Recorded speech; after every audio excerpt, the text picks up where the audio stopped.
Hello everyone. तो हम लोगों ने आज जावा का प्रोजेक्ट बनाया है जो कि फीडबैक सिस्टम है। हम लोग इस फीडबैक सिस्टम को जेडीबीसी के थ्रू डेटाबेस से कनेक्ट करेंगे। तो इसमें काफ़ी सारी हमने लोगों ने टेक्नोलॉजी यूज़ करी है, तो उनको हम वन बाय वन बाद में बताएंगे। सबसे पहले हमारी टीम इंट्रोडक्शन देगी और फिर उसके बाद पूरे प्रोजेक्ट को अच्छे से डिस्क्राइब करेंगे और समझाएंगे कि कैसे क्या वर्क फ्लो है और पूरा वर्क फ्लो बताएंगे। नेक्स्ट स्टेप रहेगी कि हम उसको पूरा रन करके दिखाएंगे कैसे फीडबैक दिया जाएगा और कैसे एडमिन के थ्रू पूरा फीडबैक मैनेज होगा। सबसे पहले वन बाय वन हमारी टीम पूरा इंट्रोडक्शन देगी अपना। तो सबसे पहले मैं अपना इंट्रोडक्शन देता हूँ। My name is Ashwini Kushwaha in BTech CSC second year from Gautam Buddha university. Roll number is 235 UCS 039। मैंने एज अ टीम लीडर पूरे प्रोजेक्ट को डेवलप किया है एंड मैनेज किया है। मैंने इस प्रोजेक्ट को पूरा अच्छे से डिस्क्राइब करके सब कुछ वर्क फ्लो वगैरह बताया है और उसको रन करके भी लास्ट में दिखाया है। तो वन बाय वन हमारी टीम प्रोडक्शन देगी और कंट्रीब्यूशन बताएगी कि मैंने इस प्रोजेक्ट में क्या कंट्रीब्यूशन दिया है। सबसे पहले आ रहे हैं हमारे मेंबर दीपक, ये अपना इंट्रोडक्शन देंगे। फिर उसके बाद वन बाय वन सभी लोग अपना इंट्रोडक्शन देंगे। Hello, I am Deepak Kumar from BTech CSC Section A. My roll number is 235 UCS 051. So आज हम हमारा जावा का प्रोजेक्ट करने जा रहे हैं जो कि हमने फीडबैक सिस्टम के ऊपर बनाया है।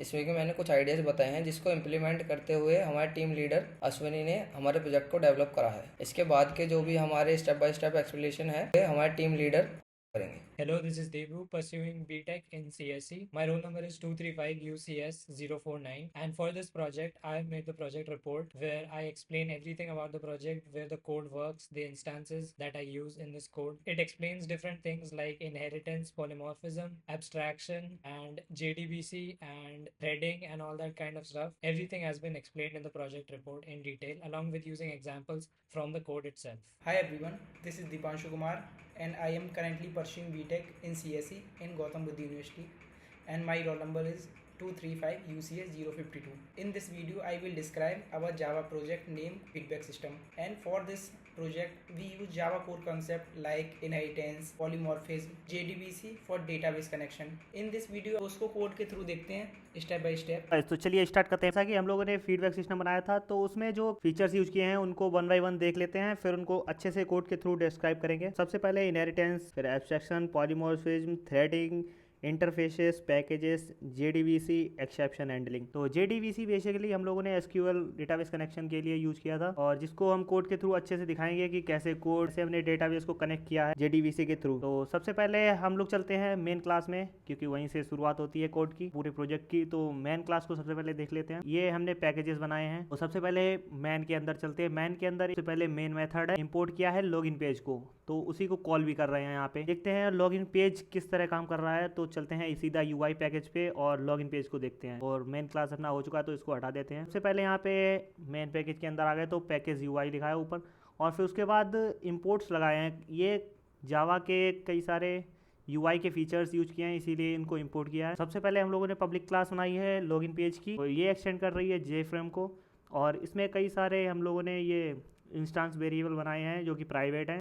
User field, password field, login button, switch button, is admin. और जैसा कि अगर एडमिन होगा तो पीछे हम लोगों ने एक बटन दिया है, अगर उस पर क्लिक करेंगे तो एडमिन लॉगिन होगा। नॉर्मली अगर लॉगिन करेंगे तो स्टूडेंट लॉगिन होगा। ये बेसिकली पूरा यूआई है, तो इसमें क्या ही समझाएं, तो वर्किंग दिखा देंगे उसकी। और यहाँ पे कई सारे मेथड्स भी बनाए हैं जैसे कि टॉगल लॉगिन मोड, यहाँ पे एडमिन और स्टूडेंट के बीच में टॉगल होगा, हैंडल लॉगिन। के बाद अपन लोग दिखाते हैं फीडबैक, जो लॉगिन करने के बाद सीधा यहाँ पे अगर स्टूडेंट लॉगिन होगा तो सीधा यहाँ पे रीडायरेक्ट होगा। तो उसमें फीडबैक में क्या है, सेम यूआई पैकेज के अंदर है तो यूआई, फिर उसके बाद इसमें भी यूआई के काफ़ी सारे कंपोनेंट्स यूज हैं तो उसको इंपोर्ट कर लिया है यहाँ से। एसक्यूएल कनेक्शन को भी इंपोर्ट किया है, तो इसमें भी हमने public class feedback form extend कर रही है जेफेम को, और काफ़ी ज़्यादा यहाँ पे मेथड्स जैसे कि फीडबैक फॉर्म, और यहाँ पे ये क्वेश्चंस हैं जो कि फीडबैक फॉर्म भरते टाइम शो होंगे यूआई पे, और ये कुछ डिस्क्रिप्शन वाले क्वेश्चन हैं। तो इसके बाद हम लोग चलते हैं एडमिन लॉगिन में। एडमिन लॉगिन में एडमिन जब लॉगिन करेगा तो उसके लिए एक पहले लॉगिन फॉर्म है, एडमिन लॉगिन है जो एक्सटेंड कर रही है जेफेम को, और इसमें भी काफ़ी सारे मेथड्स हैं। इसके बाद अपन लोग एडमिन जब लॉगिन हो जाएगा उसके बाद ये रहा उसका डैशबोर्ड, और यहाँ से पूरा फीडबैक सिस्टम है पूरा यहाँ से मैनेज होगा एडमिन डैशबोर्ड से ही, कुछ भी डाटा ले सकते हैं। तो इसके बाद अपन लोग चलते हैं सीधा मॉडल के अंदर। मॉडल के अंदर अपने लोग चलेंगे यूज़र डॉट जावा। सबसे पहले हमने एक यूज़र एब्स्ट्रैक्ट क्लास बनाई है जिसमें कि यूज़र अपनी यूज़र नेम और पासवर्ड डालेगा, तो ये उसको यूज़र नेम और पासवर्ड को, जैसे कि अगर स्टूडेंट लॉगिन है तो स्टूडेंट वाले में सबमिट करने में हेल्प करेगा, या फिर एडमिन है तो एडमिन वाले में। तो चलिए एक एक करके देख लेते हैं। सबसे पहले स्टूडेंट वाले को देखते हैं।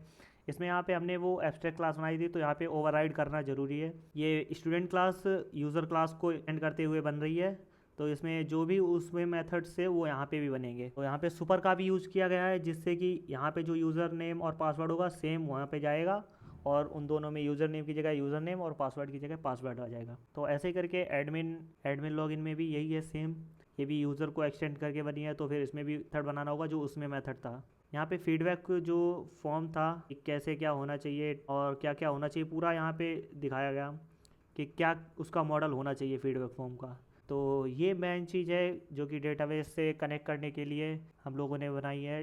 ये एक तरीके से JDBC कनेक्शन यहाँ पे दिखाया गया है कि कैसे डेटाबेस से कनेक्शन के लिए ये JDBC कितना इम्पोर्टेंट है, क्योंकि इसके बिना कनेक्शन होगा ही नहीं। तो ये एक तरीके का ब्रिज है जो कि MySQL और अपने जावा प्रोग्राम के बीच में बना हुआ है, जो कि दोनों को कनेक्ट करता है। सबसे पहले ये DB पैकेज के अंदर है और इसमें इंपोर्ट किया है जावा SQL को। सबसे पहले हम लोगों ने इसमें 3 इंस्टेंस वेरिएबल बनाए हैं। सबसे पहले एक URL, user name, password. URL में जो कि हमारे डेटाबेस का URL होता है वो डाला है, यूज़र नेम जो डेटाबेस का यूज़र नेम है, और पासवर्ड जो डेटाबेस का पासवर्ड सेव है वो। इसी तरह यहाँ पे हम लोगों ने ये ट्राई एच ब्लॉक में डाला है, ताकि अगर कुछ कनेक्शन करने में दिक्कत आए तो फिर ये हमारा क्रैश ना हो पूरा प्रोजेक्ट। अगर ये ट्राई कैच नहीं लगाते तो शायद क्रैश हो सकता था अगर डेटाबेस कनेक्शन नहीं होता। तो इस टाइम पे अगर डेटाबेस कनेक्शन नहीं भी होगा तब भी ये कोई क्रैश वगैरह नहीं होगा, बस ये एरर जो दिखाई गई है वही शो होगी। पहले पूरे प्रोजेक्ट को कंपाइल करेंगे इस कमांड के थ्रू, तो जिसमें कि सारे जितने भी हमारी जो जावा से हैं सब कंपाइल हो जाएंगे। यहाँ पे पूरे प्रोजेक्ट को एक साथ कंपाइल करेंगे, और यहाँ पे पूरा प्रोजेक्ट एक साथ कंपाइल हो गया तो इसके बाद फिर अपन लोग पूरे प्रोजेक्ट को रन करेंगे। और यहाँ पे देख रहे हो JDBC के थ्रू ही हम लोग कंपाइल किया है, और JDBC के ही थ्रू हम लोग उसे रन कर रहे हैं। तो यहाँ पे अपना हो गया है, तो कोई एक यूज़र नेम डाल लेते हैं, टीम, पासवर्ड डाल लेते हैं। तो यहाँ पे सबसे पहले फैकल्टी का नाम डालना होगा, जो कि फैकल्टी होगी, मतलब फैकल्टी नेम और सब्जेक्ट होंगे, तो उसी तरह सिलेक्ट करना पड़ेगा। जैसे कि हम किसी एक को सिलेक्ट कर लेते हैं रैंडमली, और उसका सब्जेक्ट देते हैं कंप्यूटर साइंस, और उसको यहाँ पे अपने लोग फीडबैक दे सकते हैं, जैसे कि एक्सीलेंट, गुड, एक्सीलेंट, जो भी देना चाहें। अभी तो एक्सीलेंट दे ही दे रहे हैं। और यहाँ पे कुछ डिस्क्रिप्शन वाले क्वेश्चन हैं तो हम इसको छोड़ देते हैं, ऐसे ही कुछ भी लिख देते हैं। तो यहाँ पे अभी सबमिट बटन दिख नहीं रहा है, वो इनविजिबल सा है, तो सबमिट कर देते हैं धीरे से। कहाँ पे है, ये रहा। और हमारा फीडबैक सबमिट हो गया है, तो देख लेते हैं कि ये डेटाबेस में गया भी है। तो सबसे पहले ये कमांड रन करेंगे, फिर उसके बाद ये करेंगे, और यहाँ पे देखिए जो अभी हम लोगों ने भरा था यूज़र नेम टीम और टीचर का नाम डॉक्टर स्मिथ और ऐसे करके भरा था, ये पूरा फीडबैक आ गया है। देखो, यानी कि अपना फीडबैक सिस्टम अच्छे से वर्क कर रहा है। तो एक बार हम लोग क्या एडमिन लॉगिन भी देखते हैं। चलो एडमिन डैशबोर्ड को भी एक बार लॉगिन करके देख लेते हैं। तो सबसे पहले स्विच करेंगे एडमिन पे, पहले एडमिन डाल लिया, फिर एडमिन 1 2 3 4 यहाँ पे लॉगिन करता है। ये रहा एडमिन डैशबोर्ड, जैसा कि आप लोग देख पा रहे होंगे। पूरा प्रोजेक्ट हमने रन करके दिखा दिया है, तो फिर अब इसको यहीं पे एंड करते हैं। Thank you.